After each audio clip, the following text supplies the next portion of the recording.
Hello friends, welcome back to our channel. నేను ఈరోజు వచ్చేసి టమోటో రైస్ అండి. చాలా ఎమ్మీగా, చాలా స్పైసీగా, చాలా బాగుంటుంది. ఎలా చేసుకోవాలో మీరు అయితే చూసేయండి. నేనైతే ఇప్పుడు ఒక మిక్సీ గిన్నె తీసుకొని అందులో టమోటాలు 2 వేసుకున్నాను. అలాగే వెల్లుల్లిపాయలు 3 వేసుకున్నాను. ఒక పచ్చిమిరపకాయ చుంచి వేసుకున్నాను. ఒక ఎండుమిరపకాయ చుంచి వేసుకొని వీటిని మిక్సీ పట్టేసుకొని ఒక ప్యాన్ పెట్టేసుకొని అందులో ఆయిల్ కానీ లేదంటే నెయ్యి కానీ వేసుకొని మనం పేస్ట్ని దీన్ని బాగా పచ్చివాసన పోయేంత వరకు మనం వీటిని బాగా వేయించాలి.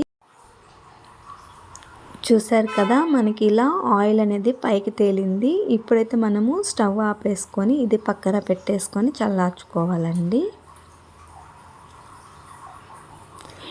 ఇప్పుడైతే మనం ఒక బాండలు పెట్టేసుకొని అందులో ఆయిల్ అనేది వేసుకొని వెల్లుల్లిపాయలు చిన్న ముక్కలుగా కట్ చేసుకుని వేసుకోవాలి. మనం కట్ చేసి పెట్టుకున్న క్యారెట్, క్యాప్సికమ్, బీన్స్ ఇవన్నీ వేసుకొని మనం బాగా వేయించేసుకోవాలండి.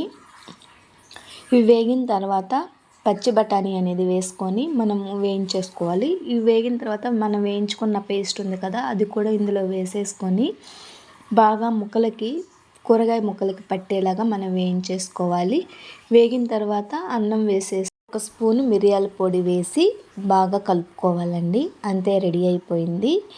ఈ రైస్ చాలా బాగుంటుంది. లంచ్ బాక్సుల్లోకి అలాగే డిన్నర్లోకి ఇలా చేసుకొని తిన్నారంటే చాలా బాగుంటుంది. ఈ వీడియో నచ్చితే లైక్ చేయండి, షేర్ చేయండి, సబ్స్క్రైబ్ చేయండి. నెక్స్ట్ వీడియోలో ఒక మంచి రెసిపీతో మీ ముందుంటాను. Bye. Thank you for watching.